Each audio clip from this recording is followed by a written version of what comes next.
Ce matin sur la radio Taxi FM Lemay, nous sommes ravis d'entamer cette nouvelle aventure avec vous. Nous sommes à la gare routière de l'information, vous n'êtes pas trompés. Et avec mes confrères, nous allons évoquer des sujets de l'actualité, comme toujours d'ailleurs. On parlera de la presse togolaise principalement, avec cette question que je posais à mes confrères. Est-ce que l'avenir de la presse au Togo est menacé clairement aujourd'hui plus qu'hier? Dans 5 ans ou 10 ans, sera-t-il encore possible de faire du journalisme au Togo? J'espère qu'ils répondront avec franchise donc, à cette question. Tout à l'heure, on le verra. En tout cas, on parlera aussi des élections et le fichier électoral. L'OIF dit que c'est bon. On peut y aller aux élections sans crainte. Certification de ce fichier électoral. Dans l'opposition, on est dubitatif. Adjamago Johnson a même déclaré la semaine dernière que l'opposition n'était même pas au courant que l'OIF est alloué pour certifier quelques fichiers électoraux que ce soit. Eh bien, avec les confrères, on va analyser ce sujet. Et puis, Georges Weah, fair play jusqu'au bout dans le foot, en politique, sans rancune, a-t-il déclaré hier. Il passera le témoin bientôt donc au nouveau président élu au Libéria. Un exemple sur le continent, on va en parler avec Sylvestre Béni, Michel Tchadja et puis Zeus Aziadouvan. Bienvenue sur la radio. Taxi FM, la seule radio de débat, d'infos et de sport. Bonjour Sylvestre. Oui, bonjour Eric, bonjour à toutes et à tous. Tout va bien? Oui, ça va, on se défend. Mais si tu le permets, je veux avoir une pensée pour notre confrère Gérard. Gérard Ouessant qui a perdu ce moment ce matin. Voilà, toutes nos pensées à lui. Oui, toutes nos pensées à notre confrère Gérard Ouessant. Je voulais le faire après t'avoir salué. Enfin, vous l'avez fait, c'est déjà bien. Gérard Ouessant, nous sommes de cœur avec vous et aucun mot ne pourra apaiser cette douleur puisque nous autres, on a déjà expérimenté ça. Et donc, on sait que c'est assez douloureux et encore une fois, toutes nos condoléances. Bonjour Zeus. Oui, bonjour Eric. Bonjour aux fidèles auditeurs de la radio. Mes condoléances quand même à Gérard. Oui. Ce sont des moments difficiles, très difficiles. Mais c'est mieux d'enterrer ses parents que les parents enterrent leurs enfants. Oui. Donc, tout ce qu'on a fait, c'est de rendre des hommages mérités à cette dame qui a quand même fait œuvre utile en nous donnant un Gérard. Un Gérard, voilà. Ouais, parce que tout est Gérard. Voilà. Bonjour Michel. Bonjour Eric, bonjour confrère. À mon tour également, je voulais dire tout simplement à Gérard d'être fort. Parce que si vous perdez un de vos parents, ce qui vraiment vous traverse, vous seul êtes en mesure de le décrire avec fidélité, parce que ce n'est pas aisé. Et comme les uns et les autres le disaient, si vous avez la chance d'enterrer vos parents, c'est une grâce quelque part. Parce que si Dieu vous donne vraiment cette chance d'enterrer votre parent, je pense que c'est une manière de vous dire que votre père ou votre mère qui vous a mis au monde ne l'a pas fait d'une manière inutile. Parce que tout enfant est appelé un jour ou l'autre à enterrer ses parents. Bien sûr. Voilà. Bien sûr. Merci beaucoup à vous. On va commencer l'émission avec du sport, du foot. Je sais que Zeus aime beaucoup le football, il joue tous les week-ends, un petit peu comme nous aussi, même si ça devient rarissime chez nous aujourd'hui. Les éperviers ont un match très important, enfin, permettez que je le dise ainsi, je sais que Michel ne sera pas d'accord avec moi, Sylvestre non plus, mais ça reste le Sénégal qu'on va jouer demain et les éperviers ont besoin d'une victoire pour se maintenir dans la course après avoir réalisé un match nul face au Soudan jeudi dernier. Qu'est-ce que vous en pensez déjà? Oui, c'est un match important pour les éperviers déjà, parce que avec ce match nul au Soudan, bon, on aurait pu faire mieux. Bien sûr. Il y avait de la place. Il y avait de la place, on avait vantagé des occasions, mais je crois que demain on sera réaliste devant les Sénégalais. Les matchs entre le Togo et le Sénégal, souvent sont des matchs âprement disputé, même si parfois le Sénégal gagne, c'est souvent sur de petites erreurs, sur de petites différences. Donc c'est un match qui promet parce que les éperviers ou les Togolais, parfois quand ils réagissent quand on les attendent le moins. Et nous espérons que demain nous produirons un bon football avec à la clé la victoire. Et ça rappelle un peu ce qui s'est passé en 2004, parce qu'en 2004, bien avant, le Sénégal était à la Coupe du Monde 2002, avait brillé à cette Coupe du Monde. Il y avait des stars à l'époque, les El Hadji Diouf, Henri Camara, les Fadiga, tout ça là, Toby Silva, etc. Donc personne ne vendait cher la peau des éperviers. Les pauvres éperviers. Les pauvres éperviers. Face au lion. Ils étaient là et puis ils ont pris 3-1 au stade de Kégué. Et à l'époque, un journaliste sénégalais avait fait un article en disant que parmi les pygmées togolais, il n'y avait que Adebayor qui était un peu le bambou, et puis bon, des pygmées sur le bambou qui ont eu raison du grand Sénégal. Et donc c'est à peu près ce qui... on est un peu dans le scénario de 2004 parce que le Sénégal était également à la Coupe du Monde 2022. 2022 l'autre fois. Donc deuxième journée des éliminatoires de la Coupe du Monde. Donc les éperviers peuvent rééditer le scénario. Ce serait quand même... ça peut quand même booster tout ce qu'on fait depuis quelques années parce que nous sommes... depuis quelques années dans des tâtonnements, mais une victoire peut faire d'abord du bien au moral des joueurs et convaincre également les autorités que les éperviers peuvent encore faire quelque chose si on leur donne les moyens. C'est encore possible. Voilà. Et comme disait David Enen sur nos antennes ce matin, ce sera une rencontre des gladiateurs, considérant aussi le Togo comme un gladiateur dans le lot. Et ça vous fait sourire, Sylvestre? Oui, je comprends parfaitement la nostalgie donc, de Zeus. Oui, c'est vrai que tout le monde aime quand même de beaux souvenirs. Mais ça, c'était hier, quoi. C'était hier aujourd'hui. Avec ce que nous voyons sur le terrain, ça ne nous donne aucune confiance. Vous avez vu que Zeus a bien commencé, il dit on aurait pu, on aurait dû. C'est cela avec les éperviers aujourd'hui. On aurait pu, on aurait dû, on devrait, on aurait marqué. On commence déjà. Je crois qu'avec le Soudan la dernière fois, il y avait de la place. Je crois que si on gagnait ce match-là la dernière fois avec 6-0, mais c'est pas volé.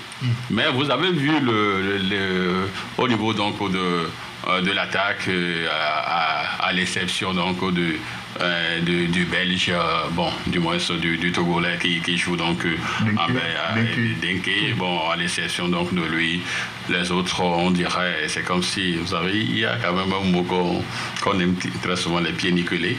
C'est comme si on retrouve encore ces pieds nickelés là. Et moi, véritablement, devant aujourd'hui le Sénégal avec toutes les stars que nous avons aujourd'hui, bon, en fait, si on gagne, ce sera un miracle. Voilà. Bien sûr. Ouais, si on gagne, ce sera un miracle. Parce qu'en 2002, le Sénégal avait beaucoup plus de stars qu'aujourd'hui, hein, à mon sens, je peux me tromper, hein, parce que les noms dont on vient de parler, Fadiga, les Camara, il y avait de la volonté. Il y avait de la volonté. Le peuple aussi était véritablement derrière donc, les éperviers. Et tout cela, donc il y avait cette osmose-là qui portait les éperviers. Aujourd'hui, il n'y a plus ça. Bon, il y a une scission avec le peuple. Il y a une scission avec la population. Aujourd'hui, la dernière fois, les éperviers ont joué, mais demandez encore, allez un peu à Sigam et demandez à quelques personnes si ils ont même su que le Togo a joué la dernière fois avec le Soudan. Parce que ça ne donne plus rien. Il n'y avait pas cette émulation, il n'y avait plus cette motivation, cette haine. Hein, à l'époque, autant donc en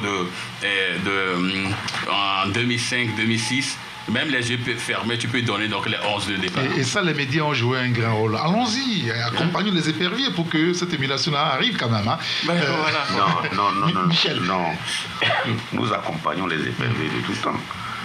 Et je pense qu'à un moment donné, il faut qu'on s'arrête pour qu'on se dise la vérité.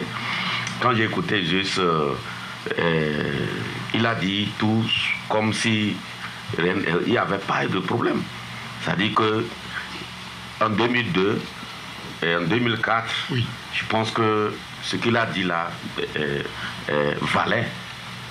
Mais aujourd'hui, la fougue dont il parle, le dynamisme autour des éperviers, l'enthousiasme dont il parle, je pense qu'aujourd'hui, l'autre a marché un peu, Sylvestre a marché un peu sur ma langue. Vous savez que par rapport aux éperviers, la dernière fois, c'est quelqu'un qui m'a dit que le Togo joue. Je dis, ah bon? Ah bon? Ah oui. Non, sérieux. Oui. Ça dit, tant qu'on refusera de régler le contentieux entre les éperviers et le public togolais, tant qu'on refusera, les choses vont aller comme ça. C'est quoi le contentieux? Le contentieux, c'est qu'à un moment donné, les éperviers ont joué, les Togolais ont vu qu'on les a escroqués. On a profité des éperviers pour escroquer les Togolais. Vous trouvez ça normal? Plus de près d'un milliard en l'air. On demande qui a fait quoi. Jusqu'à présent, après ça, eu le courage. Oui, les cannes successives. 2010 d'abord, où on n'a pas joué, oui. Et on a dette. Oui. On a eu dette. On doit aux gens, mais on n'a même pas joué. Mais on a dette. Vous trouvez ça normal? 2013, 2015, 2000, ce qui a été trop scandaleux, c'est 2017. C'est la CAN la plus scandaleuse où les gens se sont empêtrés dans des choses et qu'on refuse systématiquement de chercher à voir. Ailleurs, ça ne se passe pas comme ça. Les gens viennent rendre compte. Et vous pensez que le public va être, va vraiment, mais à chaque fois. Ce public qu'on a déjà vu la dernière fois, hein, quand on jouait à Lomé face donc à l'équipe de Cap-Vert, oui. Il y avait le public. Ça veut dire que ça commence pas à venir. Dans tous les cas. Finissez dans la parole à l'association. Oui, dans tous les cas, si personne ne veut pas que ça revienne comme avant. Mais je dis que avant que ça ne soit ce que nous avons vécu, c'est qu'il faut régler les petits problèmes autour des éperviers, donner confiance aux populations, réconcilier, faire en sorte qu'il y ait communion entre les éperviers et l'opinion togolaise. Jusqu'à l'heure où je vous parle, ce n'est pas le cas. Ce n'est pas le cas. Il y a des gens qui sont déçus de la manière dont les éperviers sont dirigés. Là, depuis des années. Et tant qu'on ne cherchera pas à voir clair dans cette affaire, ma foi, il y a des Togolais. Vous avez en 2004, dans les villages les plus reculés, quand les éperviers jouaient, mais vous arrivez dans un moment, parce que moi j'ai vécu un cas pareil, mais les gens, tout le monde est interconnecté. Parce que le Togo est quelque part. Mais aujourd'hui, vous trouvez ça, c'est le cas? C'est pas normal. Oui, bon, je voudrais ajouter quelque chose. Précisez votre pensée. Oui, c'est que il ne faudrait pas qu'on croie qu'en 2004, 2003, 2004, quand on avait commencé les éliminatoires, tout était rose autour. On avait même commencé avec une défaite. Il y avait même des aftermois comme aujourd'hui. Et à l'époque, le Togo ne s'était même pas qualifié pour la CAN 2004 en Tunisie. Oui. En 2002, on y était. Oui, mais en 2004, on n'était pas qualifié. Oui. Donc il y avait un vide et personne ne vendait chez la peau des éperviers. Et nous avons perdu un premier match en Zambie. Oui. Nous sommes revenus. C'est en Zambie, oui. Nous sommes revenus et on a gagné le Sénégal. Donc c'est cette victoire contre le Sénégal qui était l'acte fondateur de cette mobilisation. Donc à l'époque, la mobilisation là n'existait pas. C'est quand ça a commencé, pas gagné. Et là. Le seul élément aujourd'hui pour mobiliser la troupe autour de l'épervier, c'est-à-dire le peuple autour de l'épervier, c'est de gagner. De commencer à gagner. C'est de commencer à gagner. Quand vous gagnez, l'appétit vient remplir toutes les assiettes et tout le monde est content. Mais quand vous ne gagnez pas, les gens n'ont pas ce courage-là de se mobiliser pour vous. En 2004, c'était pareil. Mais quand on a commencé à gagner, on a gagné le Sénégal. Après, on est allé au Mali. Donc les gens commençaient à s'intéresser à la chose. Gagnons par exemple le Sénégal demain. Et vous allez voir que dans les jours à venir, il y aura encore des mobilisations autour de ces éperviers. Et moi, en tant que footballeur, je vais terminer. Et moi, en tant que footballeur, je crois que c'est encore possible.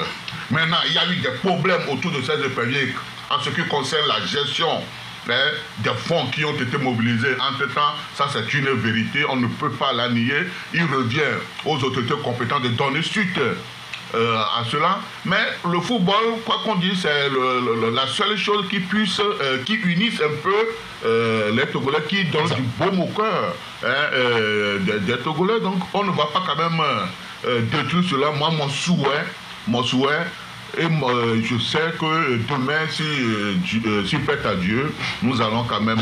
Parce que moi, il faut mettre toujours Dieu, parce que c'est Dieu, c'est l'être suprême. Exactement. C'est lui qui fait tout. À l'époque, en 2004, quand le Sénégal venait ici, c'était la même chose. Hein. les gens disaient que non, les EPV allaient prendre une valise. Oui, venaient de la Coupe du Monde. Voilà, mais justement, à l'époque, il n'y avait pas les problèmes qu'il y a aujourd'hui. Non, à l'époque aussi, il y avait des problèmes. À l'époque, on sortait du congrès de la FTF à une fois de tomber à Palimé en 2002. On revenait de la CAN avec problème d'argent. Voilà. Il y avait eu des problèmes et c'est là même... pas de la même nature. Non, mais c'est pas de la même nature. En tout cas, Michel, demain, on va gagner. Et après, personne ne refuse qu'on gagne. Voilà, c'est ça qui est important pour moi. Moi, en tant que footballeur, demain, on gagne. Il faut qu'on gagne. Même quand on pleure, on voit, comme le disent certains, mais quand cela ne tienne, il faut que les Togolais aient le courage de dire un certain nombre de choses qui font mal, mais qui peuvent faire bouger les lignes. Parce que je vous dis que depuis 2010 à ce jour, ce qui s'est passé dans le football est incroyable. Tout réunis ne dépasse pas les problèmes, ne sont pas, comment l'appelle-t-on là, tous ces problèmes réunis ne sont pas moins importants que les problèmes dont on parlait juste dans les années 2004. Oui. Ça dit que les gens le font du monde ostentatoire. Ça dit qu'on profite des éperviers pour escroquer les Togolais. Vous trouvez ça normal? Non, mais non, on ne va pas escroquer, on va gagner. Pour escroquer les Togolais. On va gagner, puis on va gagner. On va gagner. Ça dit tant qu'on va refuser qu'on appelle les gens pour qu'ils justifient ce qu'ils ont. Parce qu'à l'époque, tout le monde a contribué. Mais bien sûr. Comment on profite de notre... C'est-à-dire que... Michel, on va régler ça. Non, il faut l'appeler à chaque fois pour que les gens sachent que les Togolais n'oublient pas, n'ont pas oublié. C'est important. Il ne faut pas qu'on nous mette la victoire des éperviers qui tardent à arriver. Comme la panacée. Non, personne ne compte les éperviers. Tous les Togolais veulent que les éperviers gagnent. Encore que ce que je dis là, je ne parle pas des joueurs. Non. C'est le management. On est d'accord. C'est le management des éperviers. Alors il y a le temps qui dit pour moi, le jour où les autorités feront les comptes de nos 600 millions, les éperviers pourront gagner. Et moi, je les supporterai. Bon, voilà. Ça, c'est juste un avis. Il y a un autre qui nous dit ce que Michel dit n'est pas faux. Mais je vais vous faire savoir qu'en 2004-2005, même si le plan... sur le plan cohésion, c'était la cata, même si le plan politique, rien ne marchait. Bon, voilà. Oui, Sylvestre. Non, écoutez, je crois que Michel évoquait un élément important aujourd'hui, le management de la gestion. La dernière fois, il y a eu des journées FIFA. Mais est-ce qu'on a eu donc, des rencontres amicales? Non, on n'a pas joué. Il y avait beaucoup de raisons. Il n'y a pas d'argent. Voilà, il n'y a pas d'argent. Et puis les éperviers ont joué, et les dames et les hommes ont joué la dernière fois. Il y avait l'argent. Il y avait un problème de prime aussi. Il y avait l'argent, mais il y avait 2 enfants, et puis il y a de l'argent à donner à une seule personne parmi les 2. Donc, on a fait le choix de payer les joueurs et de ne pas jouer donc ce match amical. On peut aussi jouer ce match amical et ne pas payer les joueurs. Ça peut peut-être créer d'autres crises. Vous voyez un peu, c'est cela, Michel parlait tout à l'heure du management. Tout cela concourt. Je crois que depuis un moment même, la gestion du football togolais pose un véritable problème. Ouais. La gestion. Il ne faut pas refluer à ça. Les éperviers dames la dernière fois, les filles ont joué, ont marqué. Ça a quand même contenté beaucoup de personnes. Mais il a fallu des polémiques. Il a fallu des polémiques sur les réseaux sociaux que les Togolais ne tournent avant qu'on ne puisse leur payer à la fin parce qu'on dit qu'il n'y a pas d'argent. Alors certaines sont venues donc de l'Europe, de l'Europe. Sont repartis comme ça. Vous voyez, tout dans ce cafouillage-là, on ne peut jamais réussir dans un cafouillage. C'est vrai que nous sommes des Togolais, nous ne sommes pas comme des oiseaux de mauvaise augure pour dire non, demain on va nous gagner. Mais si on gagne, tant mieux. Mais il y a des préalables à régler pour qu'on soit dans une dynamique. Et puis justement, la nation que nous allons affronter après-demain, le Sénégal, il faut voir comment ce pays est organisé en matière de football. Des petits, En fait, moi, le débat, si vous voulez, on peut revenir sur les problèmes du football togolais. On va avoir un autre débat. Oui, un autre jour, bien sûr. Je suis parfaitement en phase avec vous. Mais ce que moi je dis, le match de demain, c'est de ça qu'on parle. On va d'abord jouer ce match. Mobilisons-nous, ayons un esprit positif. qui monte vers ses éperviers et qui monte vers le Créateur et que demain la victoire soit à nous. Après, on viendra parler du football togolais. Ce sont tout ce qu'on dit, c'est après que ça devient récurrent. Mais le problème, donc faut-il laisser le match de demain pour parler des problèmes du football togolais? Non, le football togolais, on va mettre une parenthèse sur le football togolais. Non, on ne joue pas demain. Ok. Donc on s'est dit la plupart d'abord, avant de remonter. Donc on s'est dit la plupart, on ne joue pas demain. Vous le pensez sérieusement, Michel? Oui, non, moi j'ai dit ici qu'il faut une parenthèse dans le football. Donc demain on ne joue pas. Je l'ai dit ici qu'il faut vraiment arrêter le football pour au moins 5 ans, 4-5 ans dans ce pays. Michel, pour essayer de régler un certain nombre de choses, vraiment discipliner les gens. Que quand vous travaillez pour les éperviers, vous ne travaillez pas pour vous-même. C'est la nation. Encore une fois, je parle des éperviers, c'est-à-dire le management autour des éperviers. Je vous assure que mercredi va arriver, c'est après-demain, non? Non, c'est demain. C'est demain mardi. Oui, demain mardi. Ça va arriver, on va jouer. Comme je le dis, bon, oublions tout, et puis bon, on joue, on continue. Non, il faut dire on va gagner là. Pourquoi tu continues? Alors, on va lire quelques messages de auditeurs. Nous ne sommes pas l'église pour dire amen. On va lire quelques messages des auditeurs. Il y a un qui nous dit, mais pourquoi on ne veut toujours pas jouer? On veut toujours jouer sur la chance, dire qu'on va gagner. Soyons un peu pragmatiques. Moi, je ne vois pas d'équipe togolaise actuelle qui gagne le Sénégal. Le succès est au bout de l'effort et non de la chance. Le football, c'est pas mathématique. Félicitations. Est-ce qu'aujourd'hui, nous avons une équipe? Le Soudan, nous avons des joueurs. Si, on a une équipe. Nous avons des joueurs. Le Soudan a battu la RDC hier.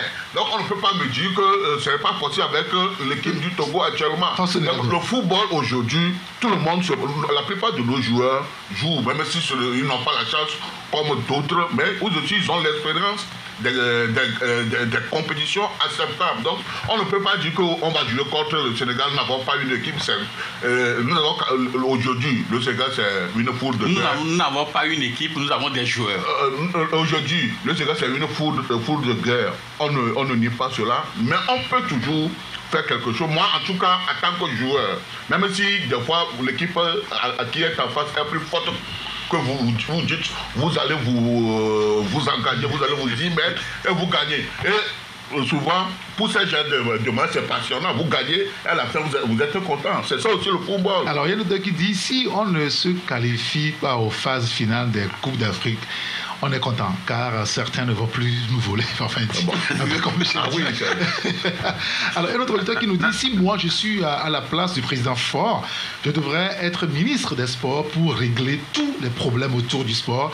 C'est ce foot qui a sauvé son avenir donc, au pouvoir, dit donc cet auditeur. Il y a un autre qui nous dit, les petites nations africaines qui font du progrès ont fait du travail. Aujourd'hui, le football est professionnel et non amateur. On est où au Togo? Arrêtons avec la chance, dit donc cet auditeur. Il y a un autre qui nous dit, je suis d'accord avec Michel, que ne minimise pas ce que nous disons. Elle dit donc cet auditeur. Et je voudrais dire que... ce sont des réalités, mais est-ce qu'on va s'accrocher à ça pour ne pas jouer demain? C'est ça le problème, il faut gagner demain. Oui, on va jouer demain. Juste encore un moment, puis on passe à notre sujet. Oui, mais tu sais le problème. Non, en réalité, c'est-à-dire que Zeus est en train donc de choisir un élément parmi un tant de problèmes et de nous faire croire que oui, il faut au moins avoir l'esprit positif pour qu'on puisse gagner. C'est vrai. Mais il faut dire qu'autour donc de cet élément-là, il y a tellement de problèmes. C'est-à-dire qu'on ne peut pas à chaque fois laisser passer. Oui, on ne peut pas à chaque fois. Parce qu'à chaque fois, on nous dit, bon, faisons table rase, on gagne après. Mais ça dure. Depuis 2006. Depuis 2006, le football togolais a connu son déclin. Et c'est-à-dire l'apogée et le déclin. Depuis 2006, imaginez qu'une fois les Togolais ont marché pour qu'on puisse demander à un entraîneur d'aller se faire voir ailleurs, et ces Togolais-là ont été gazés. Ouais. Vous comprenez pour une première fois. C'est-à-dire qu'à un moment donné, les gens se disent non. Quand vous aurez fini de dire ça, le match de demain face au Sénégal, qu'est-ce que vous en pensez, Sylvestre? Non, moi je dis... On gagne ou on ne gagne pas? Non, écoutez, j'ai dit ici, je le rappelle, que je ne veux pas être un nazo de mauvais augure. Mais qu'on gagne ou qu'on ne gagne pas, tant mieux. Bon. Non, on va gagner. On gagne, ça on connaît votre position. Oui, en fait, moi, on va gagner, mais c'est pas fini. Moi, ce que je voudrais faire remarquer. On gagne. Ce que je voudrais faire remarquer, les problèmes que les uns et les autres soulèvent sont connus de moi, je les connais. Ce sont des problèmes oui, bien sûr. Que je connais. Voilà. Les Togolais connaissent ça. Tous les Togolais connaissent ça. Mais est-ce que ceux qui doivent résoudre les problèmes, ils ne le font pas? Oui. Nous sommes là. Oui.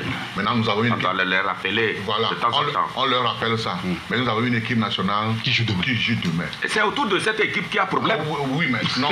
L'urgence, c'est demain. Donc, moi, ce que je nous demande, bon, je ne l'impose pas, même moi, je voudrais quand même qu'on soit positif pour demain. Et peut-être, quand les victoires vont venir, vont permettre à ce que ces problèmes que nous soulevons soient réglés. Il est possible. Non. Non, c'est une possibilité. Pourquoi tu dis que c'est non? Non. Mais, c'est pas une possibilité. On a eu des victoires. On a eu des victoires. Mais ils n'ont rien réagi. On a eu des victoires dans ce pays. Nous sommes même allés à la CAN. Ça, j'en ai quoi? C'est ce que je dis. Peut-être, je dis peut-être. Mais quand on a des victoires, c'est là où on est inquiet. Parce qu'on va encore nous créer des problèmes. Ce que veut dire qu'on ne peut pas demain. Non, il faut rappeler ça là. Si on gagne, ils ont tendance à faire quoi que tu marches pas. C'est soit intraitable par rapport à ce dossier. Mais je te dis autour des éperviers. Donc si les éperviers gagnent, mais vous êtes inquiet. Je t'ai dit quelque chose hors micro que je ne vais pas répéter ici. Bien oui, sûr. Je t'ai dit quelque chose avant qu'on ouvre les micros. Et je suis sincère dans ça. Bien, monsieur. Il y a un qui me dit, on va finir là-dessus, il dit, moi, un individu a volé mon argent au nom des éperviers. Ouais. Je vois comment les gens manquent de respect à l'icône Adebayor dans ce football. Et vous voulez que moi, je soutienne ce foot? Moi, j'ai vu les gens déjà se réjouir de l'échec des éperviers.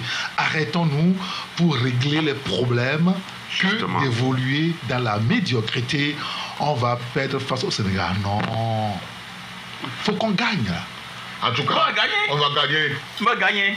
Moi, je dis. Non, vous savez, en fait, quand on gagne, le problème, c'est que quand on gagne, on peint tout comme tout est bien. Donc, on utilise les victoires. Les victoires cachent. Oui, c'est là qui cache après la forêt. On prend les victoires du bon, c'est bon. Donc, ce qui veut dire qu'il faut qu'il y ait des défaites. Non, arrêtons un moment. On revoit tout. C'est-à-dire, j'ai l'impression qu'on a, c'est comme quand on prie pour la victoire. Quand on fait la mobilisation, on demande les Togolais à l'unisson pour gagner.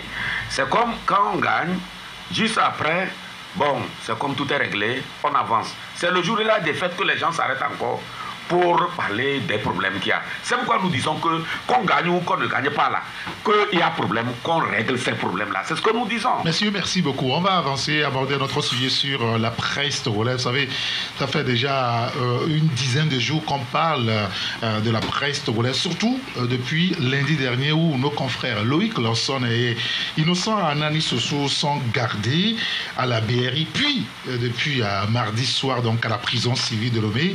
La situation devient inquiétante et tous les jours on entend parler de la responsabilité des journalistes et la responsabilité des journalistes et consorts. Alors la question simple que je voulais poser ce matin autour de laquelle on va être pendant 20 minutes épiloguer, c'est dans 5 ans, dans 10 ans, sera-t-il possible encore de faire du journalisme au Togo? Je vais commencer par vous, Sylvestre. Mais pourquoi tu dis dans 15 ans ou dans 10 ans? Ça ne dit tu parles de l'avenir. Oui. Oh, le président déjà est menacé. Le président déjà est menacé avec la presse. Regardez un peu dans le rétroviseur. Vous citez quelques journaux qui ont fait donc la paix et le beau temps de ce pays. Ces journaux-là sont où aujourd'hui? Je ne veux pas donner des noms. Certains aujourd'hui tirent le diable par la queue avant même de paraître. Parce qu'à un moment donné, les dirigeants n'ont pas compris. Ou si vous voulez, je vais être précis, les gouvernants n'ont pas compris que il faut libéraliser il faut libérer la parole. Vous voyez, ils n'ont pas compris qu'il faut libérer la parole. Et en libérant la parole, cela participe également au développement du pays. J'ai toujours l'habitude de dire que les critiques, c'est une richesse. Quant aux critiques, c'est une richesse. Parce que d'ailleurs, ça te permet de te regarder. Bien sûr. Et donc de savoir qu'il y a encore des poches. Donc, sur peut-être ton attitude, tes comportements à corriger. Celui qui te critique, il te permet, il t'ouvre les yeux sur un autre pan donc, de ton histoire et qui te donne cette latitude de te corriger. Mais ici, on ne le veut pas. Ici, au Togo, on ne veut pas qu'on critique. C'est-à-dire que ici, la critique, c'est un crime. La critique, c'est un crime et déjà, on te considère comme un ennemi à abattre. C'est de cela qu'il s'agit aujourd'hui. C'est bien que, avant donc d'accoucher 2 phrases, c'est-à-dire que les gens réfléchissent 1001 fois. C'est-à-dire que tu mets ce mot, tu reviens, tu cherches dans le dictionnaire, ça fait tellement donc de réflexion, ne serait-ce que sur 2 phrases. Parce que quoi? Parce qu'on t'attend juste au tournant. Et je donne peut-être cette image-là, juste pour étayer bien ce que je dis. C'est-à-dire que vous allez au feu tricolore, normalement le policier doit être visible pour permettre à ce que tu ne violes pas les feux tricolores. Mais le policier fait exprès d'être dans un angle, se cacher, espérant, priant même que tu violes les feux pour t'arrêter. En réalité, c'est de cela qu'il s'agit. En fait, un guet-apens. Un guet-apens. C'est-à-dire qu'il se cache et sa prière, c'est que ce monsieur-là viole pour que je puisse l'arrêter. C'est cela. C'est-à-dire qu'à chaque fois, on nous attend au tournant. C'est-à-dire que, oui, on doit les avoir. On les attend au tournant. Il faudrait juste qu'ils posent le pas. C'est ce que nous voyons. C'est bien que, et là, c'est là où je te rejoins, c'est bien que dans 5 ou 10 ans, est-ce que nos jeunes, ceux qui sortent des écoles aujourd'hui, auront quand même cette envie-là, cette ferveur de faire du journalisme? Allez à Ezika poser des questions à ces jeunes-là. Beaucoup vont te dire non, moi je veux être animateur, moi je veux être. Oui, mais justement, on fuit déjà donc cette peur-là aujourd'hui. Mais toutes les écoles de journalisme au Togo aujourd'hui, parce que moi j'ai eu l'occasion il n'y a pas longtemps de regarder, quand vous voyez tout ce que vous faites là, parce que vous allez aussi là-bas, ce n'est plus du journalisme, c'est de la communication qu'on apprend aux gens. Justement. Alors, c'est pour ça qu'on pose la question. Oui, justement, c'est pour ça que je pose clairement la question sur l'avenir de la presse au Togo aujourd'hui. Est-ce que nous sommes sûrs que dans 5 ans, peut-être que je vais exagérer, dans 10 ans, nous serons encore en train de faire du journalisme au Togo, à voir ce qui se passe, pas qu'aujourd'hui, mais depuis quelques temps au Togo. D'abord, le contexte technologique a tué une bonne partie de la presse. Le premier coup est venu de la technologie. Oui. La révolution technologique fait que beaucoup de journaux commencent à disparaître. Et ils n'ont pas su se réinventer. Les journaux n'ont pas su se réinventer. Oui. Même se réinventer dans le contexte togolais est très compliqué. Parce que vous avez un abonnement, quelqu'un qui fait un abonnement en ligne, il prend le journal, il distribue le journal à 9 millions de Togolais. Donc finalement, qui viendra encore s'abonner ou bien qui ira encore acheter le journal sur le marché. Il faut quand même reconnaître que les gens se sont réinventés parce que les gens commençaient l'abonnement électronique depuis plusieurs années déjà. Oui, bien sûr. Mais ça ne marche pas. Le mimet tcha-tcha-tcha a tué ou bien continue de tuer la presse, surtout le journal papier. Ce qui fait que beaucoup de journaux ont des soucis. Il y a des journaux, des quotidiens aujourd'hui qui ont revu leur périodicité. Oui, bien sûr. Parce que c'est intenable. Sortir 5 fois par semaine n'est plus possible. Et encore quel nombre de pages? 8 pages. Mais c'est quasiment impossible. Oui. Seulement 8 pages. Oui, alors qu'ailleurs les gens sont en 24 pages, 32 pages, etc. Mais ici, 8 pages, mais difficilement on arrive à faire sortir cela. Donc la technologie a eu raison de nous. Et aujourd'hui, les gens préfèrent les TikTok, les histoires de Facebook, tout ça là, que d'aller lire, d'acheter un journal et de le lire. Donc ça, c'est un autre problème. L'autre problème, c'est le manque de publicité. Quand les médias ne vivent que une bonne partie des recettes des médias vient de la publicité. Mais au Togo, la publicité, c'est comme l'urine des lézards. C'est compliqué d'avoir de la publicité. Et si vous êtes considéré comme des médias ou bien des organes critiques vis-à-vis du pouvoir, il faut savoir que votre marge de manœuvre est très limitée. Et même les journaux qu'on dit souvent proches du pouvoir, quelle publicité même ils ont, C'est pratiquement la même chose. Aujourd'hui, on vit les mêmes réalités. On vit les mêmes réalités. Aujourd'hui, tout le monde tire la langue.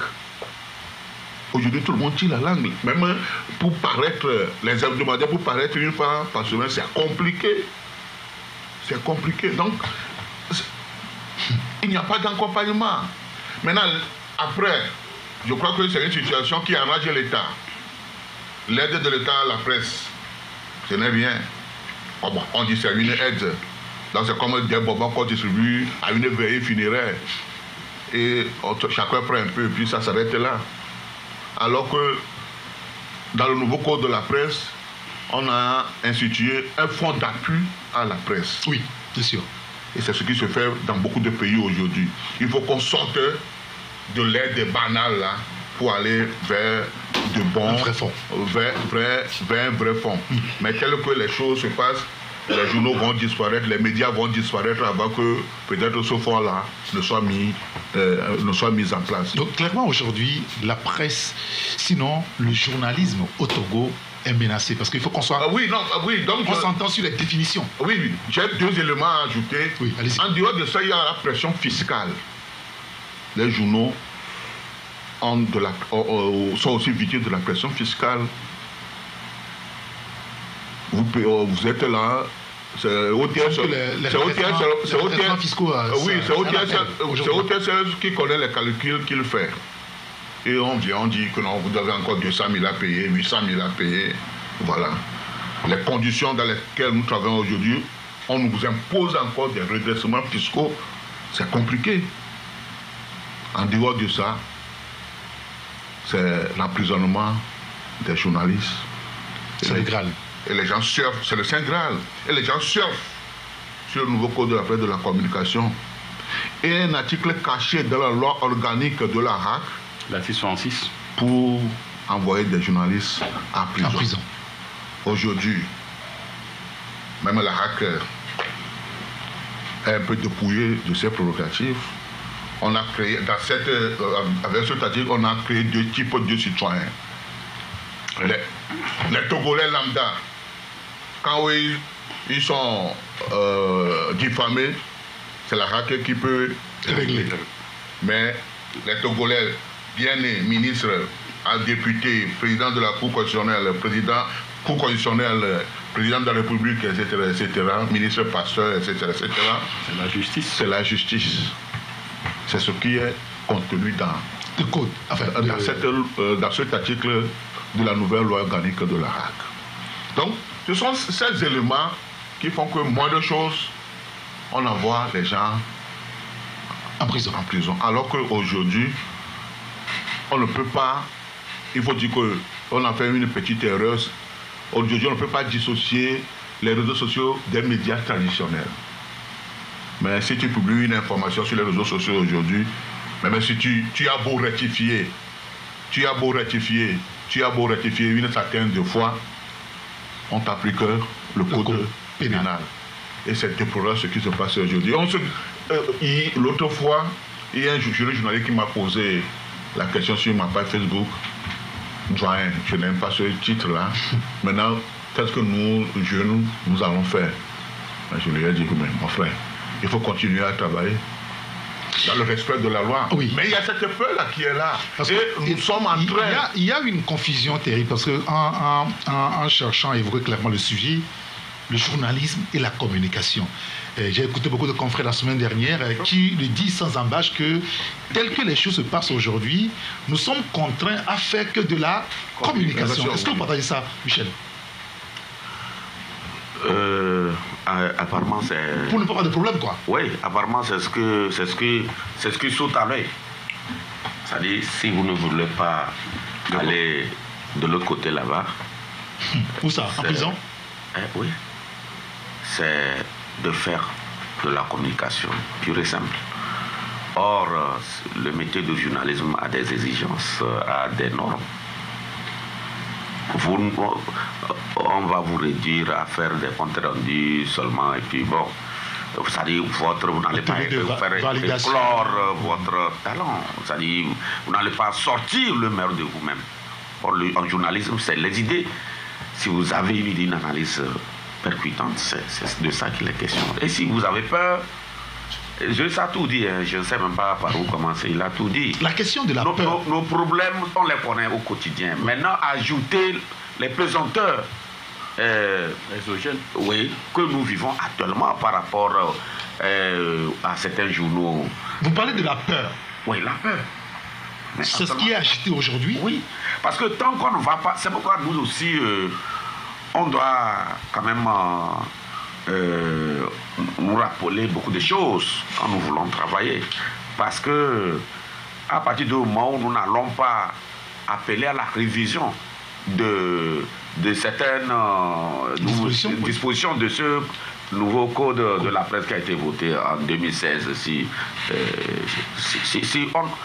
on n'appelle pas à la révision de certaines dispositions, c'est que nous allons toujours travailler avec cette peur-là, parce que vous n'allez plus vous permettre de vous prononcer sur les réseaux sociaux, sinon on risque de vous confondre à monsieur tout le monde, et puis bon, on vous amène. On ne va pas vous appliquer le nouveau code ni le code d'éthique et de déontologie. Donc, à partir de ce moment, il faut voir que on a des inquiétudes. Mais moi, je suis confiant. Parce que, oui, je suis confiant que le journalisme vivra. Parce qu'avant 2004, avant la dépénalisation de délits de presse, mais il y avait une chape de plomb sur la presse togolaise. Ah oui.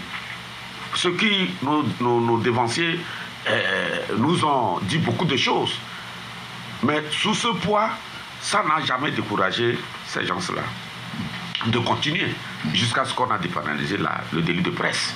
Mais si aujourd'hui on trouve que c'était une erreur que le général Adama avait commise en défense, mais c'est vous dire que demain ou après-demain, beaucoup de choses peuvent changer dans ce sens-là. Parce qu'aujourd'hui, ma foi, la presse dans une démocratie, c'est pratiquement le baromètre. Oui, bien sûr. Si on nous réduit tous au silence, bon, mais nous devons aussi comprendre qu'aujourd'hui, les lois sont là. Nous ne devons pas travailler en dehors de ces lois-là. Mais comment faire pour réviser ces lois-là?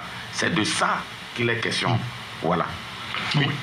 Oui. Il y a la loi telle qu'elle n'a pas été modifiée. Nous devons rester sous le couvert de cette loi. Oui, on peut faire autre chose que ça. Oui, bon, je vais vous dire, vous permettez. Hein. Allez-y. En 2000, vous parlez du code de 2004, il faut aussi reconnaître que c'est à la suite de l'emprisonnement de certains journalistes. Oui, bien sûr. Dima Dikodo, Philippe Vignon, paix à son âme, tout ça. Là. Donc, avec la pression internationale, il a été demandé au Togo de revoir son code avec les 22 engagements du 14 avril 2000. Oui, comme le 14 avril 2004. Il y avait une dose de volontaire. Oui, la communauté internationale ne suffit pas. Non, mais j'étais là à l'époque, c'est pourquoi je le dis. Donc, effectivement, cette loi a permis de faire notre travail. Mais après les États généraux, il était question de revoir le code de la presse et de prendre en compte la presse en ligne. Et nous sommes allés, on a pris encore la presse en ligne et on a écarté les médias sociaux. Et je crois qu'à l'époque, lors de l'étude de cette loi, beaucoup de gens n'ont pas vu le danger venir. Mais il faut reconnaître que nos organisations de presse, excusez-moi, n'ont pas fait leur travail à l'époque, lors de la révision, lors de l'étude de ce document-là. On a mis la puce à l'oreille à certains, mais ils n'ont pas vu le danger venir. Bon, il faut dire qu'à l'époque aussi, les gens étaient plus préoccupés par leur future candidature à la RAC que de servir leur organisation, ce qui fait qu'on a laissé passer certaines choses. Sinon, on ne peut pas parler de la presse écrite, de la presse en ligne aujourd'hui et oublier les réseaux sociaux.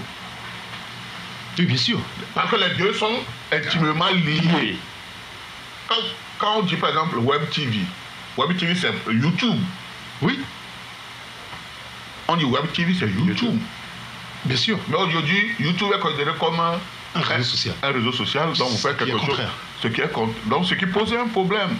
Donc je crois qu'il y a des voix qui s'élèvent.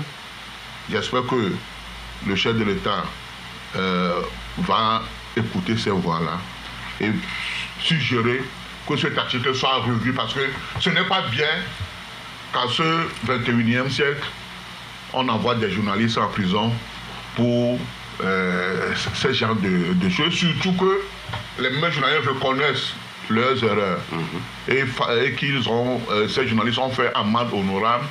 On aurait pu quand même les mettre liberté provisoire, ou bien on met le procès comme une épée de Damoclès sur leur tête, on les laisse dans la nature. C'est mieux que d'envoyer des gens en prison comme si ce sont des criminels, comme si ce sont des terroristes qu'on était en train de chercher depuis des années. On les a trouvés, ok, enfin, nous vous avons trouvé, vous les terroristes, allez en prison. Non, ce n'est pas bien. On ne peut pas construire un pays aujourd'hui dans ces conditions. La peur aujourd'hui est agitée dans la presse et tout le monde a peur. Et c'est de ça qu'on appelle quand on parle de responsabilité. Non, écoutez, ce sont quand même des... Parce qu'on dit, en plus de responsabilité, preuve de responsabilité. Et de professionnalisme. Et de professionnalisme. Oui, les deux vont de pair. Généralement, c'est à ces mots-là qu'on a souvent recours. Donc, ça, c'est quand vous vous abstenez de faire des analyses. Oui. Donc, on dirait que vous êtes professionnel, vous êtes responsable. Oui, c'est en ces deux mots-là qu'on a souvent recours pour dire oui, ils n'ont pas bien fait leur travail, ils ne sont pas professionnels, il faut faire du journalisme responsable, il faut être responsable et tout. Vous savez, oui, si vous chantez donc les merveilles de la personne, c'est vrai, quoi, vous êtes un bon journaliste, vous êtes professionnel, mais une fois que vous trouvez que la manière dont il s'est comporté n'est pas digne, là, vous n'êtes pas professionnel. En réalité, c'est de cela, c'est cette manière-là qu'on essaie souvent donc de peindre la chose. Vous voyez, on dit non, les Togolais ne sont pas responsables. Écoutez, oui, c'est vrai que les journalistes togolais, il y a quand même des choses qu'on peut quand même se reprocher, il faut le dire. Mais vous allez peut-être dans les pays de la sous-région, nous ne sommes pas donc les derniers de la classe, hein.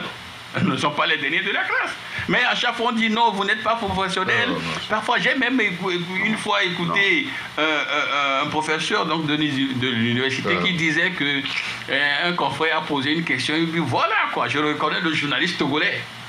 Ah ouais? Oui, voilà, quoi, je reconnais le journaliste togolais comme si ici, ce n'est pas ça, quoi. Vous voyez? Donc, à un moment donné, je crois que, c'est vrai, je l'ai dit, il y a des choses qu'on peut se reprocher, mais il faut reconnaître que nous ne sommes pas quand même les derniers de la classe et qu'à chaque fois que certains poseraient des actes qui ne sont pas, du moins, de nature à favoriser la cohésion, nous serons là à le dire. Et puis, je vais peut-être finir par là aujourd'hui. Vous voyez donc la plupart donc, de nos confrères aujourd'hui, c'est la communication. Vous voyez, le chef de l'État est parti, le chef de l'État est arrivé. C'est de cela qu'il s'agit aujourd'hui. Il faut, oui, les gens... Je fouille beaucoup la presse ici, hein, parce qu'il y a beaucoup de choses qui arrivent.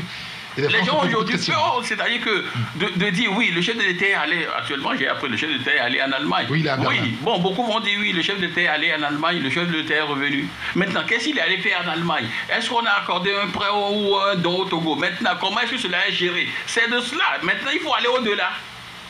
Oui, on a accordé 10 millions au Togo pour un tel projet. Oui, bon, le chef de l'État a eu tel projet. Maintenant, est-ce que le projet en soi, est-ce qu'on a pu affecter ce montant-là au projet? Actuellement, il y a 13 milliards donnés par l'Allemagne et que donc les communes vont se partager. Justement, maintenant, il faut savoir comment est-ce que ces fonds seront gérés. Est-ce que réellement on a affecté ces fonds aux communes? Oui, c'est sinon, qui est donc celui qui a peut-être mis par devant lui quelques millions? C'est en cela qu'on sent le journaliste. Mais dire que oui, on a eu 13 millions et puis on s'arrête là. Je crois qu'on fait plus de la communication. Il y a un auditeur qui dit le journaliste ne va pas disparaître, mais les journalistes, je pense qu'il parlait de journalisme ne va pas disparaître, mais les journalistes seront obligés d'accompagner les autorités, comme le fait certains députés. De plus, certains de vos confrères sont complices de ce qui vous arrive. Tant qu'ils trouvent leur compte, les autres peuvent mourir. Dit l'auditeur. Oui, Michel, vous pouvez prendre la parole avant. Non, moi je voulais juste aller dans le même sens que Sylvestre pour dire qu'en réalité, quand on vous parle de manque de professionnalisme, de faire le journal de responsabilité, tout ça là, le plus souvent c'est le pouvoir. En Afrique, ici, là, c'est le pouvoir qui ont ce langage-là. Le pouvoir, ceux qui nous gouvernent ici comme ailleurs, c'est eux qui tiennent. Parce que quand vous parlez de professionnalisme, de responsabilité, oui. Mais nous comparons les journaux, nous voyageons, moi j'étais à Dakar, j'étais au Burkina, j'étais au Bénin. Ils ne sont pas mieux que nous. Ils ne sont pas mieux que nous. Ils ne sont pas mieux. Et à leur niveau aussi, ceux qui sont en train de titiller, et les gens là-bas, c'est comme ça, on dit qu'ils ne sont pas responsables, qu'ils soient professionnels. Voilà. Donc, il faut. Au fait, ça là, quand j'entends ça dans la bouche de quelqu'un, ça ne me dit rien. Au fait, quand on dit non, vous n'êtes pas professionnel, ça ne me dit pratiquement rien. Ça dépend de l'angle sous lequel le monsieur ou la dame est là pour parler. C'est tout. Sinon, ça ne veut pas dire que nous sommes nous sommes exceptionnels, non, nous apprenons, nous cherchons toujours à aller de l'avant. Mais nous dire qu'on n'est pas professionnel, tout ça là, moi je dis, ça dépend de celui qui vous regarde et ce qu'il voit en vous. C'est en cela que... non, c'est juste... Moi, ça ne m'a jamais découragé quand on parle quand les gens parlent comme ça. Moi, j'essaie de prendre ça à ma manière, quoi. Voilà. Mais maintenant, quand vous regardez la manière dont la presse évolue aujourd'hui, c'est vrai, nous avons peur, mais nous allons continuer. Parce que, vous savez, certains disent que quand c'est dur, c'est que ça va être bon devant. Quand c'est très dur, c'est que ça va être bon devant. Ok. Oui. C'est comme ça. Quand c'est fort comme ça, il faut savoir que ça peut descendre un jour. Ça, c'est comme ça. Parce qu'actuellement, ce n'est pas au-delà de la presse. Ce n'est pas, vous voyez, les mêmes, aujourd'hui, le climat politique, tout est façon, oui. C'est bon. C'est terne. C'est voilà. Donc, mais moi, je suis confiant que nous allons nous en sortir. Oui, ceux qui nous mettent dans cette situation, un jour, ils vont comprendre que ils ont trop poussé loin. C'est l'heure de la ils peuvent essayer de dévisser.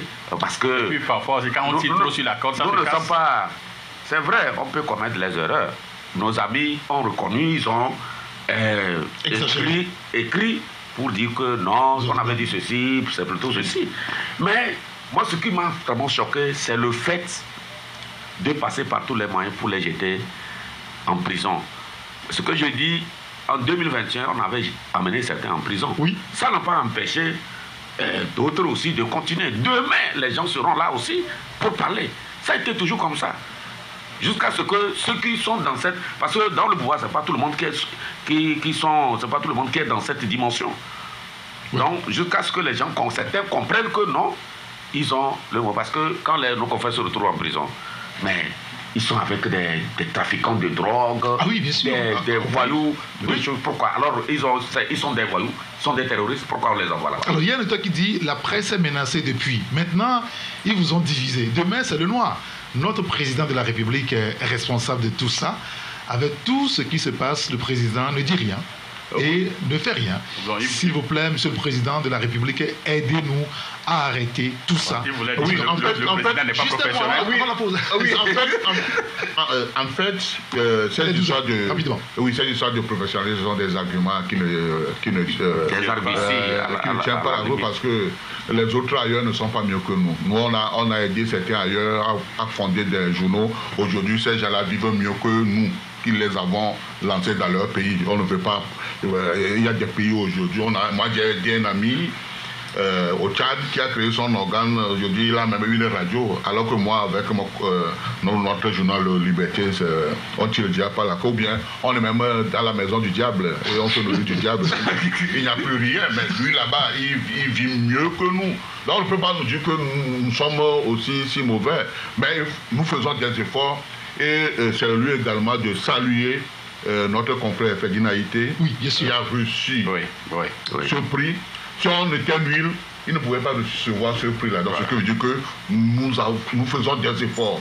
Nous avons de la matière. Donc, au lieu qu'on baisse les bras, on doit continuer à travailler, surtout surfer sur cette dynamique créée par ce prix pour continuer à tenir la flamme de cette liberté. Et si vous le permettez, au même Ferdinand, les gens lui ont dit ici, Ferdinand n'est pas responsable, Ferdinand n'est pas professionnel. Mais la pierre que les autres ont rejetée ici est devenue la principale aux États-Unis. Oui, la principale. La principale. On n'a pas fini ce débat. Ouais. On fait une pause. Car de tout cœur, nous tenons à vous informer. Taxi. Il y a un auditeur qui nous dit, je salue le plateau, merci. La question de la loi, du code de la presse, de l'application du nouveau code pénal, je pense que ce sont des prétextes. Même via leurs canaux, via 2 confrères, auraient eu plus de problèmes. Les réseaux sociaux, pris comme prétexte, sont des arguments tirés par les cheveux. C'est un vieux règlement de compte des journalistes qui sont tellement libres aux yeux des personnes qui estiment qu'il faut museler la presse car elles sont intouchables. Le message passé vise à mettre en garde tous les journalistes à vous réduire à une haute autocensure. Sinon, ailleurs, on voit bien plus. C'est une lumière qu'on veut éteindre pour avancer dans le noir et cela devrait interpeller tous les citoyens. Sur cette question, l'unanimité doit être totale en commençant par le corps des journalistes. Laisser la proie pour l'ombre. On est où là, dit donc cet auditeur. Il y a beaucoup de messages. Hein. On peut pas. Comment? Je suis d'accord avec lui. D'accord. Oui, nous ne sommes plus unis. Oui. Avant. C'est aussi l'autre problème de la presse. Avant, pour ces gens choses, au moins, on sortait, on organisait des manifestations pour protester. Mais il semble qu'on fait le couloir. Et donc, on a besoin de faire beaucoup de on peut faire les deux. On peut faire le couloir et faire le boulevard aussi, il n'y a pas de problème. Non, il a tout dit. Gérard n'est pas là aujourd'hui, mais je assure le travail parfaitement. On peut faire le couloir et puis faire le boulevard aussi. Oui. Ça n'a jamais tué, n'est-ce pas? Il y a un autre auditeur qui nous dit le public, lui, est déjà là. On l'a vu lors des derniers matchs à Kégué. Je pense qu'il parle du match du Kégué. Il a envoyé son message depuis maintenant, c'est arrivé qu'il y a quelques secondes. Bon, d'accord, on va revenir là-dessus.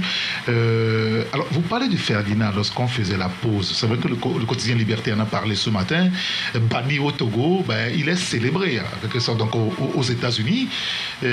Ça va être une fierté aujourd'hui, quand même, pour le Togo, on peut le dire, hein, sans parti pris, quand même, hein, Michel. Mais c'est une fierté. Mais c'est une fierté, non? Mais ça, c'est une fierté. Ça dit que, quel que soit ce que vous avez à reprocher à Ferdinand, le prix qu'il a là, mais c'est un signal fort. C'est un signal pour dire aux journalistes togolais de ne pas baisser la garde, voilà, de continuer, mais demain sera bon. Oui. Voilà. La synchro est parfaite quand même. Michel, Sylvestre. Non, je crois que Michel a tout résumé. Je disais tantôt qu'au même Ferdinand dit il n'est pas professionnel, il a fait ci, il a fait ça. Mais voilà quoi, voilà le monsieur que vous avez rejeté, le monsieur que vous avez accusé de tous les péchés d'Israël. Mais c'est lui qui est à côté aux États-Unis, qui aime bien l'Israël. C'est là où il a reçu le prix. Pas au Togo, hein. Bon, c'est vrai que nous ne sommes pas en train de minimiser le pays, mais quand on parle donc du Togo, les États-Unis, c'est le jour de la nuit. C'est là où il est célébré. Mais ici, on l'a rejeté. Et à un moment aussi crucial de la vie donc de la presse togolaise. C'est-à-dire que Ferdinand aurait pu peut-être, il serait au Togo actuellement, que Ferdinand serait là en prison. Oui, puisqu'il a été condamné, lui et son rédacteur en chef, Joël Lega également. Pas le même ministre. Oui, 3 ans de prison. Voilà. Il serait au Togo, qui serait en prison. Peut-être que c'est en prison, là, on l'aurait annoncé de l'autre côté qu'il a reçu son prix. Mais bon, Dieu faisant bien les choses, bon, il a pu se retrouver de l'autre côté à temps. Voyez-vous, c'est une fierté nationale, c'est une fierté pour toute la presse togolaise et donc félicitations à lui, c'est l'occasion. Je crois que ça, on ne peut pas se payer de mots pour le dire. Ferdinand quand même, pour certains, bon, peut-être pour nous, les jeunes qui sont venus après lui, je crois qu'il reste une référence nationale. Ça, il faut le reconnaître, quoi. Et ne pas être gêné en le disant. À le dire. Alors, juste un mot avant de passer à un autre sujet, un auditeur qui nous dit... attendez. Il dit, le journalisme togolais existera bel et bien si vous-même vous êtes déterminé. Sinon, le problème, il y en aura toujours. Un leader, c'est celui qui aime les critiques, dit donc l'auditeur. C'est pas là où il veut en venir véritablement, mais je pense qu'on a compris de toute façon le message. On va parler d'un sujet, parler du fichier électoral. Les élections législatives et régionales, finalement, cette année, c'est mort.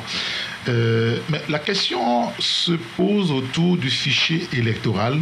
Et on était là lorsque on nous a appelé pour une conférence de presse de la CENI. Et puis on est allé et on découvre que, eh bien, l'OIF est venu et a audité notre fichier électoral et il semble que ce fichier regorge tellement de faux trucs qu'on a éliminé beaucoup de choses et que maintenant c'est bon, on peut y aller. Et d'où, au niveau de l'opposition, on dit mais on n'est même pas au courant que se passe-t-il. Alors, cette certification de l'OIF, est-ce qu'on peut lui apporter du crédit aujourd'hui, Zeus? Non, moi j'étais même surpris par cet engouement là. C'est comme si on a rapporté une coupe du monde de rugby. Bon, ou bien on ne fait même pas de rugby. Moi j'ai une certification de l'OIF. Ça ne veut rien dire. Cette même OIF était au Togo lors de la présidentielle de 2015. Oui. Et il était question aussi de fichiers. Oui. Et il y a des choses que nous ne nous avons pas dites jusqu'à aujourd'hui. Et curieusement, nous qui avons proclamé aux Nations Unies que nous sommes fatigués de... Ah, l'OIF, oui. Relation internationale de la francophonie. Voilà. Donc nous qui avons proclamé que nous sommes fatigués de vous, communauté internationale, de votre mépris. Aujourd'hui, on est content parce que l'OIF a certifié notre fichier électoral. Donc, ce qui veut dire que nous-mêmes, nous n'avons pas confiance en nous. Il faut attendre que d'autres personnes viennent d'ailleurs pour certifier notre fichier. On est content. Et cette certification, je ne sais même pas en quoi ça se résume. On a fait l'enrôlement des électeurs en mai ou juin. Aujourd'hui, mai, juin. Au moins, il y aura des gens qui vont avoir 18 ans, puisque les élections ont été reportées. Oui. Nous serons en 2004. En 2024, oui. En 2024, les gens auront forcément plus un an. Donc, ceux qui avaient 17 ans auront 18 ans. Ceux qui avaient 17 ans, 8 mois, auront 18 ans. Donc, ce qui veut dire qu'on doit tenir compte. Il y aura des décès également aussi. Il y aura des décès. Donc, maintenant, on dit que le fichier est bon, donc on est content, le président de la CENI est aux anges. Bon, moi, je ne sais pas en quoi tout cela se résume. Moi qui parle, je n'ai pas mon nom sur la liste électorale. Vous avez eu des problèmes pour vous inscrire? Je me suis promené fatigué. C'est le Sango togolais ou comment?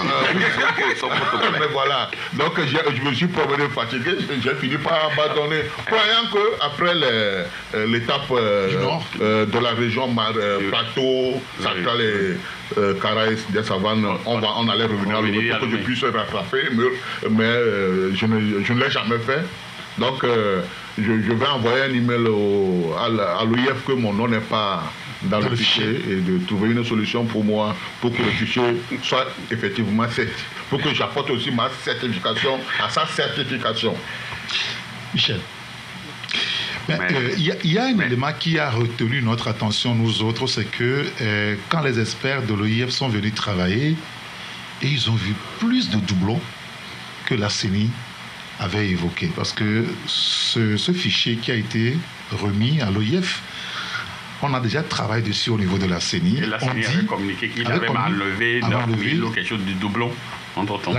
L'OIF a enlevé encore beaucoup plus de gens dans ce fichier où on a parlé de doublons.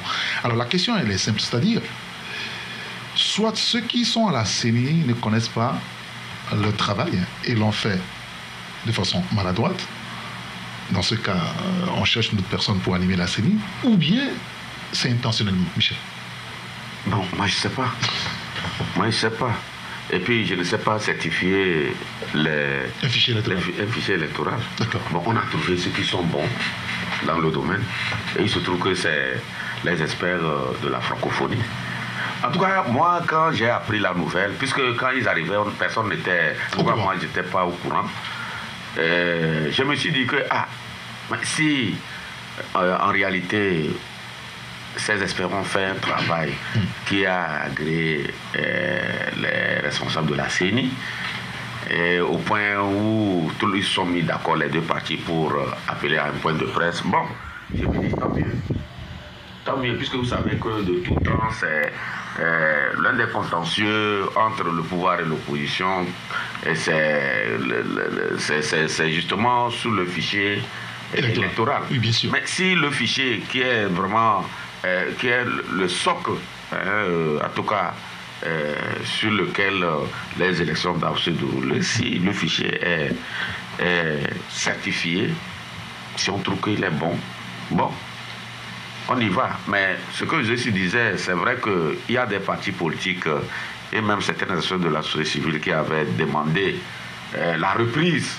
Donc après toutes les étapes, la reprise du recensement dans la région, en tout cas c'était Lomé, oui. Le Grand Lomé, oui. Parce qu'il y a des gens qui n'avaient pas vraiment eu le temps nécessaire de le faire, de se faire enrôler. Parce que ce qui s'est passé à Lomé ici, moi je ne me suis d'habitude là où je m'inscrivais, je ne l'ai pas fait là-bas parce que j'ai dû faire me balader et trouver un coin quelque part pour m'inscrire le temps de faire le transfert, comme il le dit. Oui. Parce qu'il y avait des difficultés, ça personne ne l'a nié. Et comme tout le temps c'est par Lomé qu'on commence avec toutes les difficultés, il n'y avait pas de carte, vous arrivez dans un lieu, il n'y a pas de carte, il faut attendre des temps fous qui passent. Bon, après, on a trouvé que tout allait bien, que on peut avancer. Dans tous les cas, si le fichier est bon, maintenant, vous et moi, c'est aux responsables des partis politiques de se prononcer. Et on a commencé par les écouter. Parce que c'est eux qui iront aux élections. Non. Exactement. Moi, je ne suis pas candidat. Exactement. Tu peux l'être. Non, je suis journaliste. Non, moi je crois que l'institution en soi, le IFA, toujours n'a pas bonne presse au Togo, ça il faut le dire. Vous vous rappelez même qu'en 2017, si l'opposition va refuser d'accueillir une délégation donc, de l'UEF conduite à l'époque par Aïchata Midaoudou. C'est celle-là qui était déjà en 2005, voilà. Qui ont avalisé donc ce que nous ministre des Affaires des étrangères à l'époque du Niger, qui avait avalisé donc pardon, le pouvoir donc de Fonya Sibé donc. Et après en 2005 ils étaient encore là, ça n'a rien donné. Aujourd'hui c'est les mêmes qui s'annoncent encore à Lomé, presque dans la clandestinité, parce que personne n'a su qu'ils étaient là. Et c'est après, et puis lorsque vous écoutez la responsable de la DMP, Madame Adjamabo, elle disait qu'elle n'a jamais su que l'OLIEF travaille aussi en clando, dans la clandestinité, et après on sort donc un chiffre, on nous dit que c'est certifié. Maintenant, on revient un peu sur les termes, ce que le responsable a dit. Il dit que le fichier est suffisamment bon. Ça veut dire qu'en réalité, le fichier pose encore des problèmes. Parce que si la CENI a déjà travaillé là-dessus, sur ce fichier, et qu'on a enlevé des doublons, l'OIF qui vient aujourd'hui certifier le fichier nous dit que c'est suffisamment bon, ça veut dire qu'il y a un problème. Soit c'est bon ou soit ça ne l'est pas. Suffisamment bon, ça veut dire que en moyenne, c'est acceptable, assez bien. Maintenant, on peut faire avec. Suffisant. Donc, c'est suffisant. Oui, donc c'est suffisant. Bon, tu peux passer en classe supérieure. Voilà. Même si c'est 11, si c'est 10, passe. Vous voyez? Donc ça veut dire qu'en réalité, le fichier, là, pose encore un problème. Si c'est suffisamment bon. Tu veux un autre pour certifier? Non, écoutez, mais donnez ça à Alberto Olympio, on a vu quand il avait travaillé là-dessus. Et il nous a montré même les étapes. Il nous a montré les étapes à l'époque, la manière dont il a travaillé sur le fichier. Mais aujourd'hui, on ne dit rien, on vient, les gars, c'est suffisamment bon. On ne peut pas le remettre. C'est suffisamment propre. En réalité, c'est ça. Donc, c'est acceptable. En quantité suffisante, d'une manière acceptable. Allons-y. En réalité, c'est cela. Donc, ça veut dire que ça pose également un problème. Ça peut aller. Voilà. Avec les autres confrères demain. Je voulais juste vous écouter sur le cas du Libéria, avec George Weah qui a reconnu sa défaite. Vous vous rappelez, au temps de l'ancienne présidente, Sirleaf, il avait, il semble qu'il aurait gagné, mais on lui a volé ses élections, tranquillement, il a accepté. Après, il est revenu, il a gagné, mais là, on le bat. Et c'est lui qui dit, écoutez, fair play, je m'en vais. Ça, c'est un exemple, Michel. Non, ça veut dire que, après la parenthèse de 10 ans, de Ellen Johnson Sirleaf, ça veut dire que le Libéria est sur le bon voie.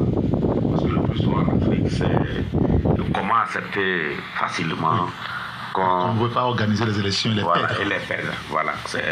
C'est dans certaines sphères, on écoute ce genre de propos. Il a organisé, il a perdu.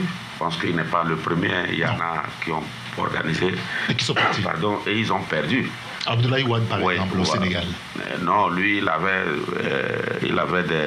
d'autres problèmes. Mais c'est parce qu'il était dépassé. C'est pourquoi il a... Mais il est parti. Mais c'est lui qui a quand même organisé.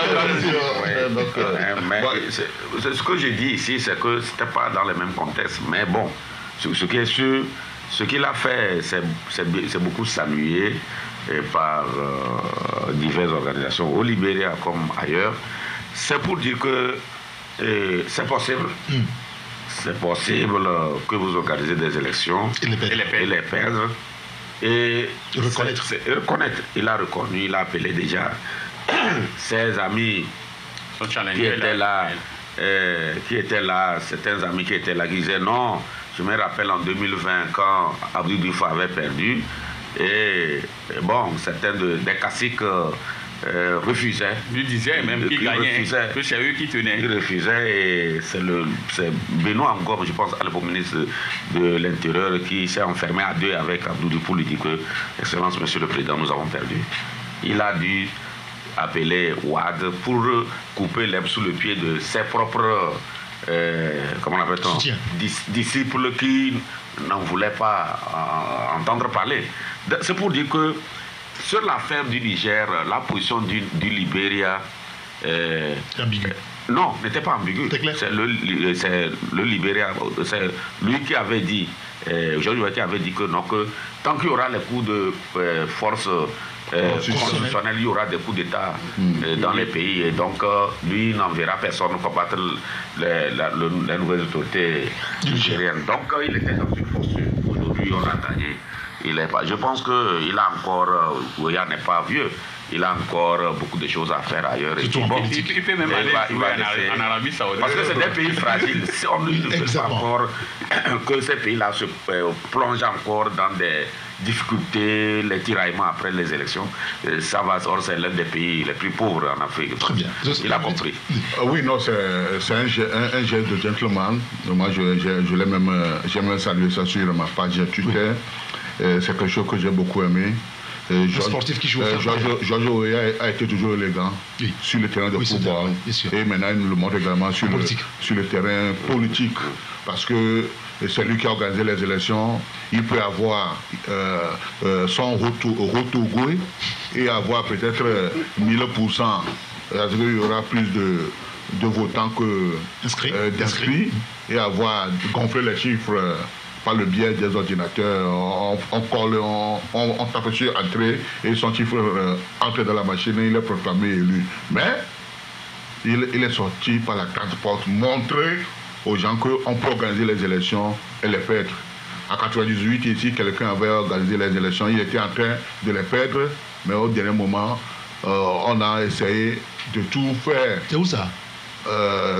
J'ai dit 98, quelqu'un avait organisé les élections ici. Oui, où? Ah, ici. Ici. Au Togo?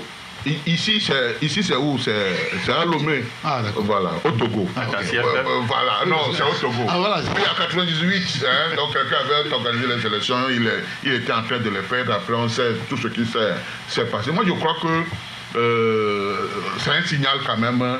Une bonne leçon que Weah a donnée à ses pairs ouest-africains. Beaucoup ont modifié leur constitution pour se souder au pouvoir.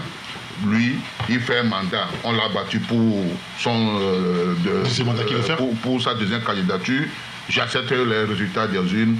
Je me retire. C'est à son honneur. Et je crois que la démocratie marche en Afrique anglophone. Ouais. Et c'est un Afrique francophone. C'est un Afrique francophone. Même lusophone, parce qu'avant lui, c'est Mbalo qui a accepté sa défaite suite aux législatives. Voilà, donc sincèrement, c'est au niveau de l'Afrique francophone qu'il y a des problèmes. Mais nous sommes obligés d'aller vers ça parce que la démocratie, moi, quand on dit la démocratie est mieux. Parce que c'est grâce à ça que nous parlons ici. Oui, bien sûr. Sinon, on n'avait pas... Il y a quelques années, il y avait quelques années, tout le monde... on était dans la même direction. Il n'y avait que Radio Lomé qu'on écoutait en SW. Pour quartier, ça fait...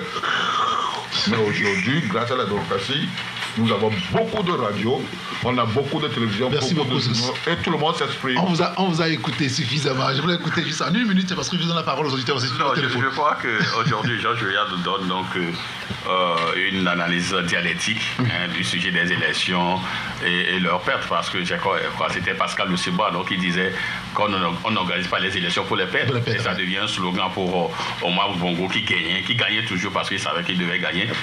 Et puis ici aussi, Paul Biya, ici aussi, bon, on organise également les élections, on ne les perd jamais. Même si Messi aussi a perdu quelques matchs. Mais ici, on